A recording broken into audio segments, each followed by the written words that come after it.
Well, it's the end of the year, so that means it's time to just go over what games I enjoyed the most over the year. And as mentioned previously, I'm doing 2 videos this year, one for indie games and one for not indie games. And that's not a stab at indie games or anything like, oh no, they aren't real games. No, it's just, I don't know, I want to give indie games their chance to shine because there were so many good ones that came out this year. So yeah, 10 indie games, 10 non-indie games. And believe you me, it was hard even getting these lists down to 10. I have so many honorable mentions. 2017 was such a good year for games, as long as you weren't Activision or EA. But yeah, so many good things came out, and I just want to spotlight some of the ones that really stuck out to me. As always, I'm restricting these lists to games I've played, not necessarily beaten in some cases. In my defense, there were quite a few things that would end up taking my attention away from one game and just rerouting it, and it was just a never-ending cycle. That's what happens when just hit after hit after hit comes out. And these lists will not be in any particular kind of order outside of alphabetical, because I probably could not quantify like which game I enjoyed the most and which game came second and blah blah blah. So without further ado, let's get to the list of this video. I guess this could be my list of best AAA and /AA games, I guess? Semantics. These are just the non-indie games I figured were the best of the year. First up, we have Fire Emblem Echoes Shadows of Valencia. I'm not gonna lie, I've been kinda jaded with the Fire Emblem series recently.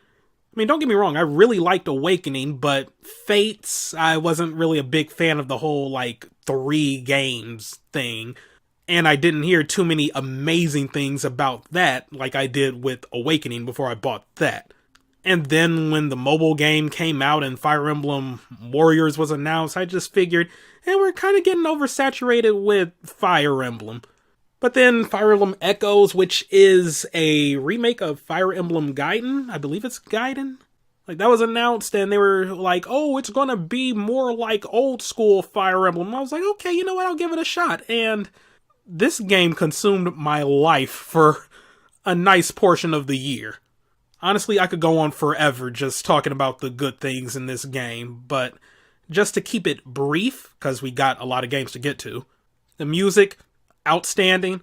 The voice acting is amazing. See, it's games like that and Kid Icarus Uprising and Xenoblade Chronicles 1 that just makes me wonder, why can't Nintendo get it right for other games? Like Metroid Other M and Zelda Breath of the Wild and Xenoblade Chronicles 2. The voice acting in those games are kind of But yeah, Fire Emblem Echoes, great voice acting, like I said, great music. The gameplay is also a rather interesting take on on what we're used to at least. There is no weapons triangle. There is no magic triangle. So, yeah, like, swords aren't going to be inherently weaker to lances and blah blah blah. And you would think that would get rid of some of the difficulty, but no. They make up for that in other aspects of the game. Like, real talk, this was probably the hardest Fire Emblem I had ever played. But it was still fun. The AI seemed better than usual. There were some really, really difficult maps that would have your team at a huge disadvantage, but it wasn't insurmountable. And the dungeon crawling element that was put into the game was a really nice addition. But even aside from that, there were also other little quality of life additions that were put in that really helped the game out. For example, after every map or encounter in a dungeon, everybody on your team gets bonus experience, which is good, because I don't really know about Fates all too much, but hey, at least now you don't have to pick and choose who you give bonus experience to. But like I said, I would probably spend way too long just going over everything about this game I absolutely enjoyed. I personally feel it's the best Fire Emblem game to date. Still wouldn't call it my favorite. That's nostalgia still making me call Fire Emblem 7 my favorite. But this is a really, really good Fire Emblem game because it's unlike any other Fire Emblem game you've played up till now, for the most part. And it's good if you're a newcomer to the series too, because the simplified combat could be a nice way for you to just slowly get into the triangle, sort of rock, paper, scissors style version of combat in the other Fire Emblem games. You know, there's also the fact that, you know, like I did say, this probably is the hardest Fire Emblem game to date. That might be a turnoff for newcomers. But you can always tone the difficulty down a bit, where if a unit dies in a map, they come back after the map. The little casual mode they have in place. I don't think it's called casual. It might be called casual. I don't know. I didn't use it. But not only that, going back to the whole quality of life thing, they actually implemented a mechanic where you can turn back time on a map. You essentially obtain an item in the game that allows you to go back like one turn. I forget what the max is. It's been a minute since I last played. But yeah, as you go throughout the game, you collect these things that add more time to that item. Like, it even came in handy for me on the final map where, like, 5 turns in, I was like, wow, I just made poor decisions throughout this entire thing. So I just used that item to turn time all the way back to the very beginning of the map.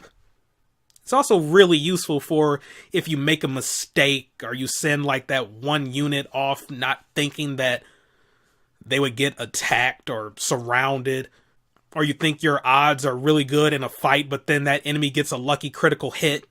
So yeah, it's a nice little fail-safe thing. But yeah, enough about Fire Emblem Echoes. Buy it. It's really good. Up next we have The Legend of Zelda Breath of the Wild.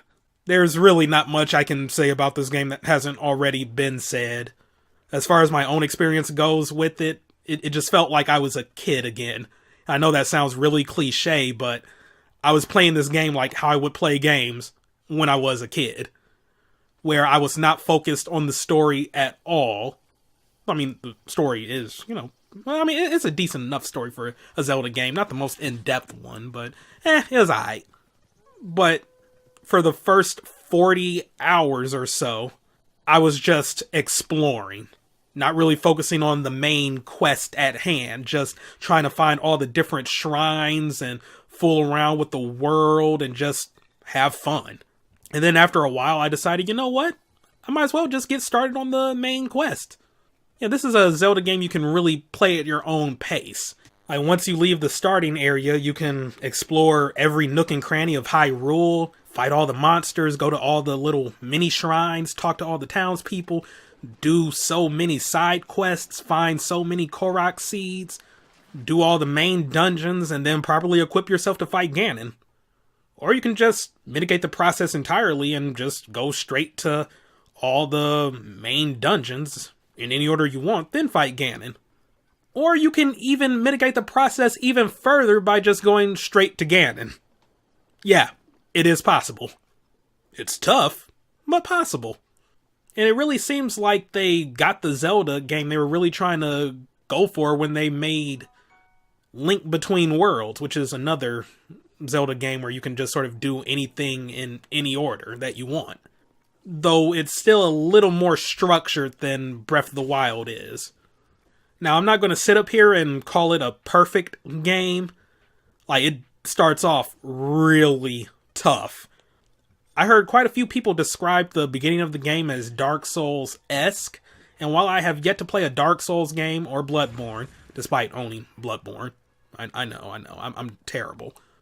But yeah, despite never having played any of those games, I guess I can kind of see where they're coming from because I died a lot.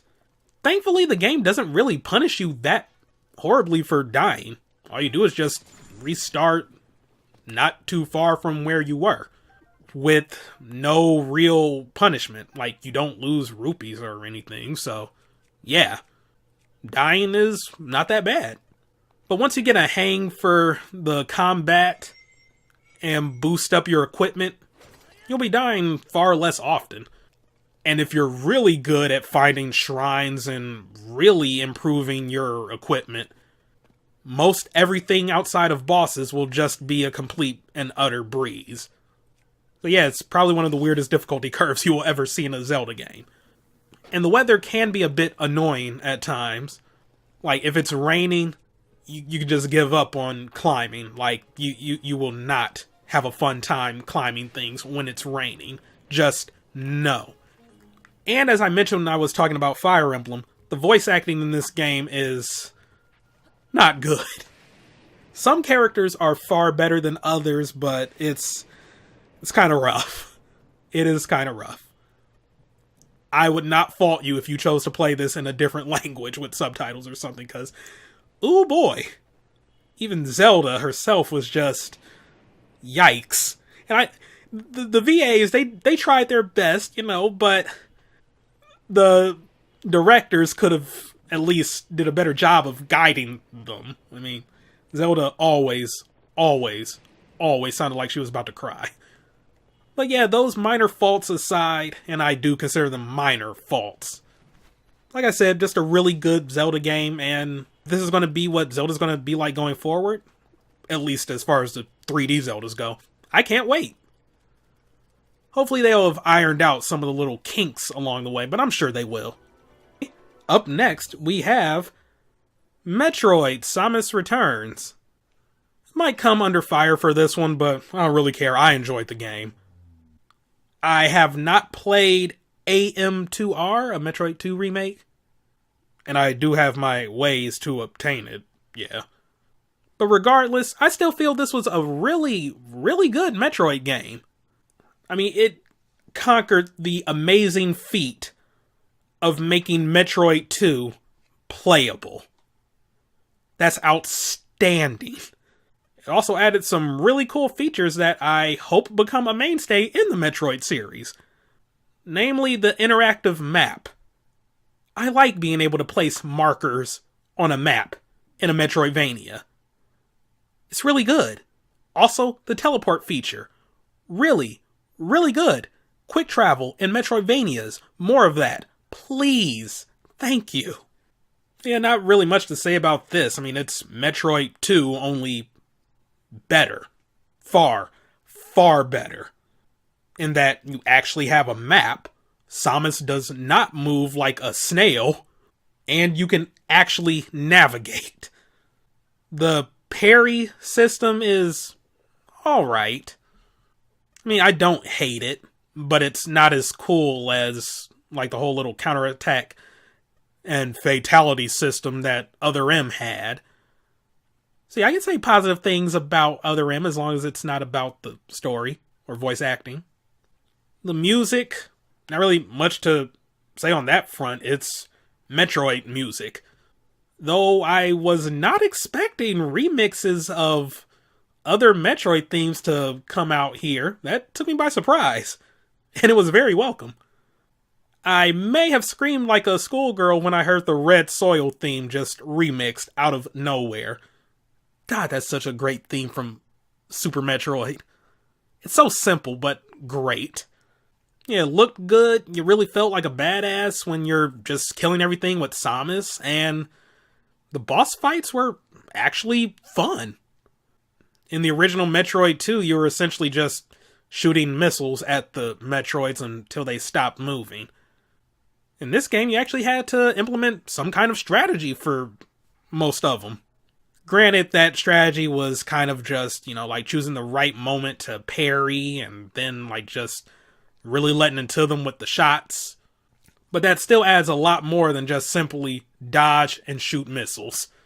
And despite the fact that this was essentially just a retelling of Metroid 2, where at the end of the day Samus gets the baby, there were still some things they had in here that are sort of like connecting the Metroid games together and could be a lead-in to a brand new Metroid game with brand new enemies that make sense.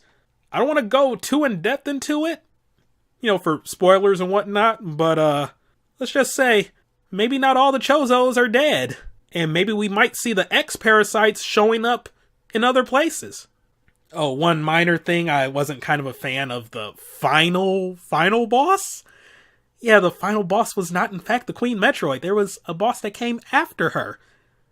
Don't get me wrong, I really love the character. I was just wondering why that character showed up here.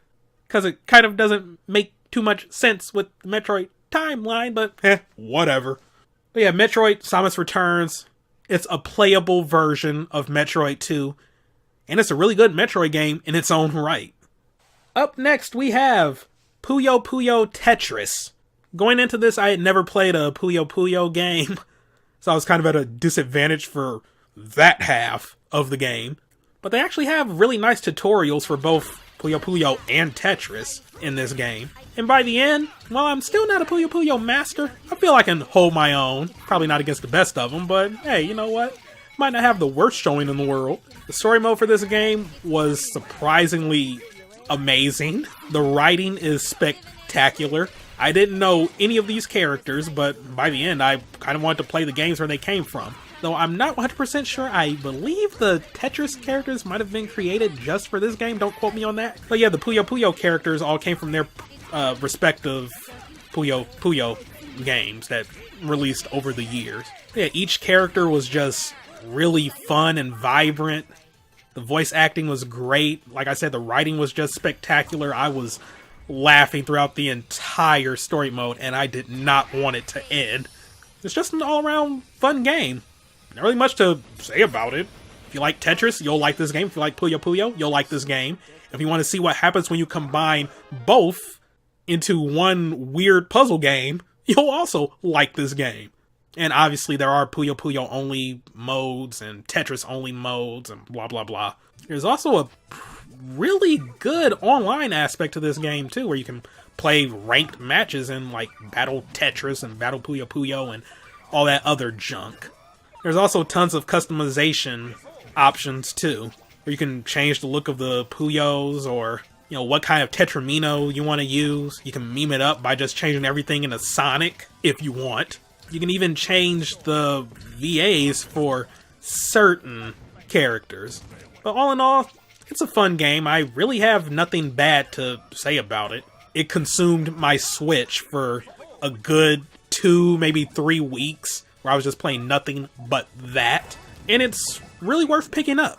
Even to just have something to go back to every now and then, because that's kind of what I like to do with puzzle games. You know, it's always nice to have, like, a Tetris or a Dr. Mario you can just go back and play, like, every now and then, just to waste some time, not really think about anything, just, you know, play a fun little casual puzzle game. But yeah, moving on from that. Up next, we have Senran Kagura Peach Beach Splash. Don't you dare judge me.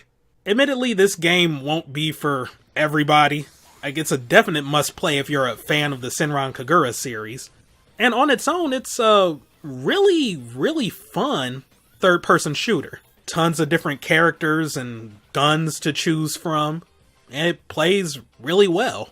And yeah, it's an alternative third-person shooter in the fact that it's just a wet t-shirt contest, essentially. But don't let that stop you from enjoying the game, if that's kind of your thing. Can't really compare it to the other alternative third-person shooter that comes to mind in Splatoon, as I've never played a Splatoon game. I still have nothing but good to say about Peach Beach Splash. Fan service is A-OK. A bit over the top, but that's kind of how the Senran Kagura series is. It doesn't take itself too seriously, and the fan service is always tongue-in-cheek.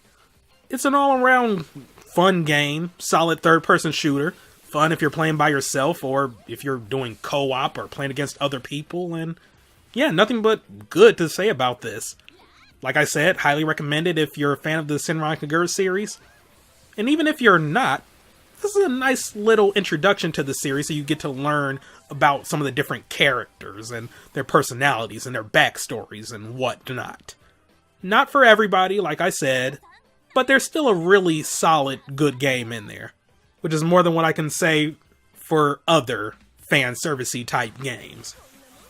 Up next, we have Super Bomberman R. I'm gonna be completely honest, when this first launched, I did enjoy it, but I was kind of like, I mean, yeah, you know, it's good, but I don't see myself really calling this like Game of the Year material. But it's nice to finally be able to play a new Bomberman game. Konami hasn't completely forgotten about them. But over the months, the dev team would just fix like little things in the game. Like people would complain about like the camera or just how things feel. And the dev team would work on patches to address those issues. Like frame rate issues and stability issues when playing online against friends, and like they were just really working to make this game better. And then adding free DLC as time went on, just more maps and more characters and an extra chapter to the story mode. They went above and beyond to really make this a great game at the end of the year. I don't know if they're still working on more things behind the scenes, because like even those characters and maps and stuff, like those kind of came out the blue. Nobody was really expecting those, to my knowledge. But yeah, they really turned what started off as a somewhat decent game, not quite worth $40, to an experience that is well worth the $40 and possibly then some. It's just your standard Bomberman game. It's not like the 3D Bombermans for Nintendo 64. Like, you're in the little arena, you gotta lay bombs to defeat your foes and whatnot. The story mode is really good and gives you a reason to play this game single player. And it's also really good to just play with friends and get online and just have at it. Though the ranked matches did put me in my place, because I thought I was a Bomberman master, but not quite. Not quite. All in all, it's a really good party game with some single player stuff, so you can have fun on your own if nobody's around, and it's well worth the money. Here's hoping what they have next up their sleeves would be a 3D Bomberman game for Switch. That'd be amazing. Like Bomberman Hero Part 2 or something. I would be down for that. I would be very, very down for that. It's just nice to see the spirit of Hudson live on. It really is. After that, we have Super Mario Odyssey. Once again, there's really nothing to say here that hasn't already been said. It's a phenomenal Mario game. And while I wouldn't fault you for saying Breath of the Wild was the best Nintendo game of the year, I personally feel Mario Odyssey was better. I mean, they're still both great games. I mean, they're both on my best of list. But there was something about this Mario game that was just, I don't know. It captured the magic, in my opinion, that was missing from the last few games. And don't get me wrong, 3D World, 3D Land, and the Galaxies were really, really good games on their own, but I don't know, they just didn't feel like grand adventures. Well, Galaxy 1 did. Galaxy 2 was kind of more streamlined. But yeah, I like the open world aspect of Mario 64 and Mario Sunshine. And it's really fun to find a Power Moon in Odyssey, and then you keep going from that point on to find more, as opposed to Mario 64 or Sunshine, where if you found a star or a shine sprite, you're immediately kicked out of the level and then you have to go back in and blah blah blah. Just a minor quality of life thing that Odyssey does really well. Mario controls like a dream. The moment I mastered some of his more complex movement options, I felt like a boss. The music's outstanding. Bowser is as amazing as always, and the new little underlings he has are really good. The boss fights aren't the hardest thing in the world, but Mario doesn't really have hard boss fights, even the 2D games, all things considered. The little fan servicey things they add, like references to old games with the different kingdoms you can go to and the outfits that you can get from Mario, are a really nice touch. And nothing ever feels too difficult to the point where I just want to rage quit. So yeah, Mario Odyssey, all around great Mario game. Definitely a must-have for the Switch. It has definitely earned all the really good reviews it's received. And yeah, just nothing but praise for this game. It's It's really good. Nintendo outdid themselves. My only fear is that they might have set the bar a little too high. I don't know if other Mario games after this would be able to compare, but hey, they might surprise me. You never know. Up next, we have Sonic Mania. Just when everybody was beginning to lose hope in Sonic, they gave us this, and all was right with the world for a couple months until Sonic Forces came out. But don't allow Forces to have you forget about this game. Sonic Mania was a dang near masterpiece, at least if you're a fan of the 2D Sonics.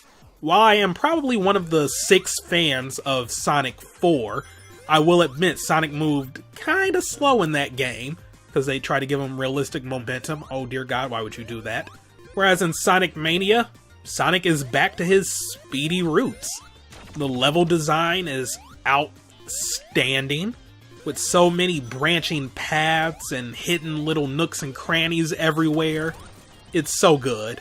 They brought back Blue Sphere for some of the unlockables and whatnot. I was kind of going into Sonic Mania meh about that because I wasn't the biggest fan of Blue Sphere, but after Sonic Mania I was like, you know what? Yeah, it's really good. It's really good. I probably would hold this over Sonic 2's bonus game. Though Sonic 2's bonus game is like really good. And forgiving, like, but some people tend to forget about that. But as far as the actual bonus game to unlock the Chaos Emeralds in Mania, I'm not the biggest fan of it. I mean, it gets the job done, but it's too close to Sonic CD's bonus game for me to actually be a big fan of it. It's not quite Sonic CD's, but it's still, like, not that amazing. So I guess that could just be because I'm not that good at it at all.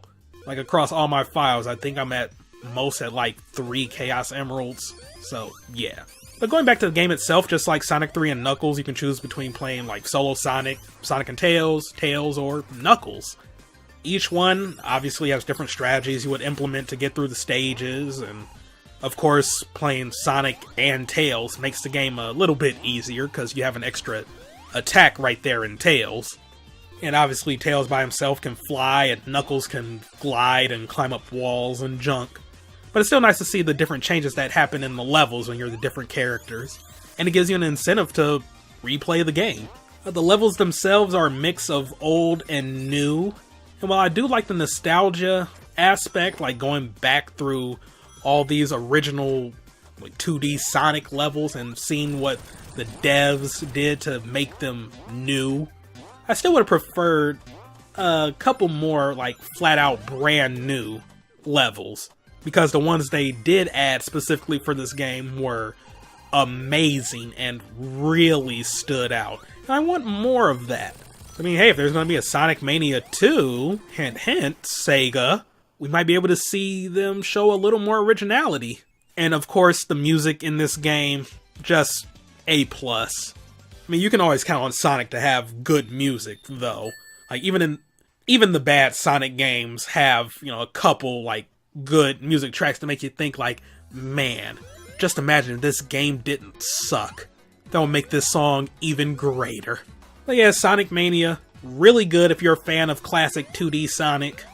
And it should give you hope that we can still have good Sonic games every now and then. Mania is good stuff. Buy it. After that, we have Xenoblade Chronicles 2. A little backstory over the Xenoblade games and my experiences with them. I really liked Xenoblade Chronicles 1. Xenoblade Chronicles X, at the time I did the little best of video for that year, I believe I did call that my most disappointing game of the year. Since then, my opinion of Xenoblade Chronicles X has improved, as I got further into that game, and just had time to think about it. But I still feel it's not, like, nowhere near as good as the first game, and has quite a few faults. Xenoblade Chronicles 2, it recaptures the feeling of the first game quite a bit. Not so much the voice acting of the first game, though some characters are a lot better than others. I did not know that this was like the first real major role for some of the voice actors.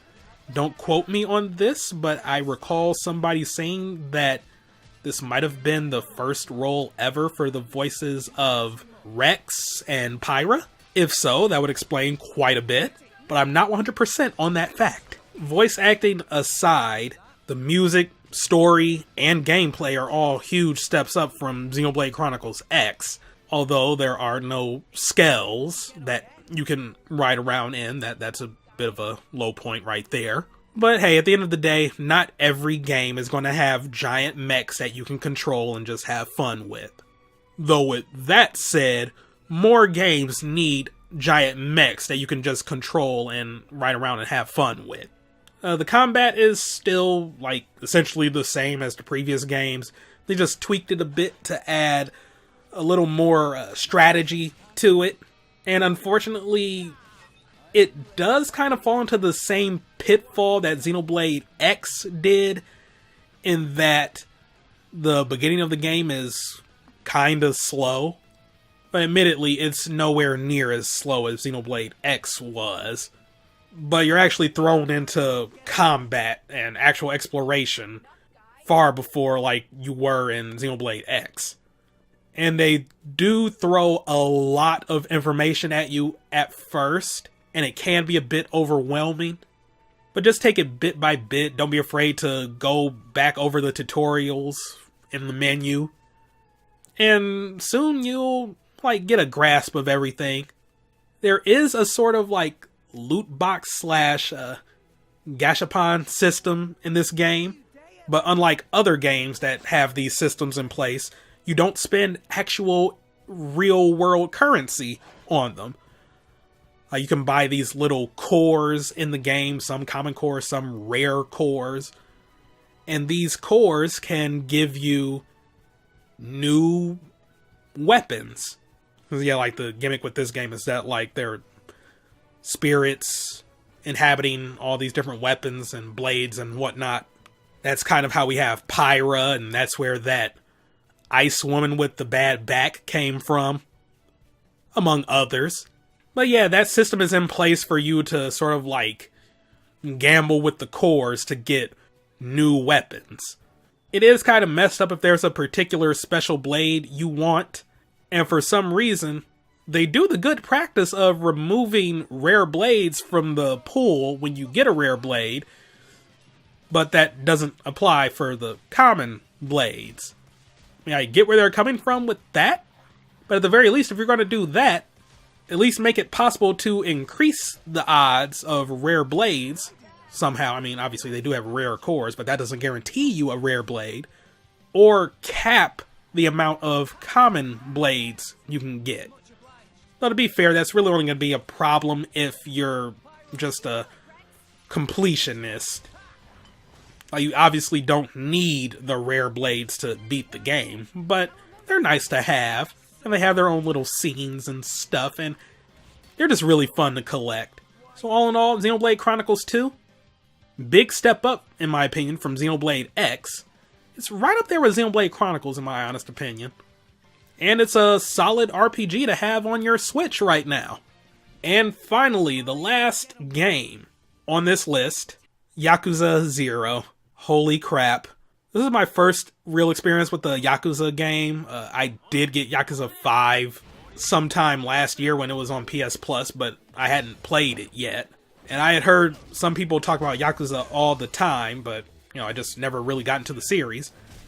I decided to buy this on a whim earlier in the year where Target was having a buy two, get one free sale, so I bought this, Nier Automata, and Paper Mario Color Splash. But yeah, I didn't really know what to expect when I first popped in this game. I was not expecting just an all-around insane experience. And not in a bad way, in a good way. The best way I can describe Yakuza for somebody who's not familiar with the series, it's just Japanese Saints Row or Grand Theft Auto. It's so freaking good. The characters are great. There's so much to do. One of the first things the game has you do is just sing karaoke in a karaoke bar. And you have this stoic-looking Yakuza dude up here putting his heart and soul into a karaoke song. You want to laugh, but you can just do nothing but admire him. because of that outstanding performance. And that's just one thing. Like, there are also arcades and just other little side quests and missions you can do. There's just so much to do in this game. It does not make any sense. The combat is pretty straightforward. What with, just like punches, kicks, and reversals and all that jazz. Like you can also like grab people and throw them and just do other little things and combos and whatnot. And I can safely say this game made me a Yakuza fan. Like an hour into this game, I was just like, okay, yep, I need to go ahead and pre-order Yakuza Kiwami, which is a remake of the actual, like, first Yakuza game. Yakuza 0 serves as a prequel to Yakuza 1. Yet to start up Yakuza Kiwami, but I can't wait to start that up and beat it in time for Yakuza Kiwami 2, a remake of Yakuza 2, and ultimately Yakuza 6 coming out next year. But yeah, just everything about this game is great. You'll really get pulled in, especially with the characters. They're all just so freaking likable, and I want them to show up in so many other games. They deserve it. Like Kazuru and Majima, they're the best. They're all I can say is just that they're the best. So yeah, if you've never played a Yakuza game before, rectify that immediately by purchasing this. If you're a fan of over-the-top Saints Row / GTA style games, you will be a fan of this. Yakuza is good stuff. So that's pretty much it for all I gotta say in this here video. As far as honorable mentions go, I have a lot. Namely, Pokken DX, which was just a better version of Pokken. Or Pokken, or however you pronounce it. I feel I pronounce it differently on different days of the week. But yeah, it's a better version of the original Pokken. It adds a new little fight mode to the game and more Pokemon to fight with, and it's just really good. Crash Bandicoot Insane Trilogy, where Metroid did the amazing feat of making Metroid 2 a playable game. Insane Trilogy did the amazing feat of making Crash 1 a non-broken game. Hey Pikmin, I was shocked at how fun that game is, and it even made me take back some of the bad things I said about Arzest. They actually can make a good game when they put their mind to it. I may not have forgiven them for what they did to Yoshi's New Island, but Hey Pikmin is a start. And Danganronpa V3. The only reason that's an honorable mention is because I haven't started it yet. I'm just basing this off the demo. But even just off the demo, I can tell, oh yeah, it's going to be a really, really fun Danganronpa game. I'm looking forward to it. Haven't started it yet because I want to beat Ultra Despair Girls first. So I'm just really trying to rush through that game. I'm also trying to play all these other games that came out. There's too many good things came out in 2017. I mean, that's just from what I played. Because I still have all these other games that came out during the year that I haven't even got a chance to get to yet. Namely, Pokemon Ultra Sun, Ultra Moon, Mario & Luigi Superstar Saga, and Bowser's Minions. Lady Layton, which I still call that because I can't remember what the actual title is, and Lady Layton sounds so much better. Miitopia, Ever Oasis, Mario Rabbids, Yakuza Kiwami, Nier Automata, because I kind of want to beat Nier 1 first. I mean, in the case of the 3DS games I listed, it was the fact that my 3DS kind of went out of commission that stopped me from playing those. So yeah, I gotta hurry up and finish up the whole thing of having Nintendo transfer my ID over. But yeah, like, outside of those 10 games I listed and my honorable mentions, I still have a crapload of good games from this year to play. And those are just the best of the best. I mean, there are still, like, some things that were, like, still really good in their own right, like Sinmora X, and all these random Vita games I picked up throughout the year. Hey, Vita ain't dead yet. And just other things from previous years I've been meaning to pick up. Just too many good things came out. As far as the other awards go, best game of the year I played that didn't come out this year, Danganronpa, another episode, Ultra Despair Girls, where the other Danganronpa games are like visual novels that can be only described as a more mature version of Phoenix Wright. Danganronpa Another Episode is probably the closest the series has to a true horror game, and is a third-person shooter. It's really good. I'm enjoying it so far. The story's great. Already the plot twists are just insane, and I'm just seeing like all these connections to the other games, and I can't wait to see how it's going to build to the third game. I know there's going to be some parts in there that will build to it, and oh man, it's just so good. Great stuff. It is playable on its own without having played the other Danganronpa games, but why do that to yourself? And biggest disappointment of the year? It pains me to say this, but Rayman Legends, the definitive edition. I mean, that's only a disappointment to me. Like, if you've never played Rayman Legends, then, oh yes, by all means, pick this up. It is great in that regard. But as somebody who has played Rayman Legends and was like, oh, definitive, oh snap, this is about to be insane, fam. Like, no. It's kind of a step back.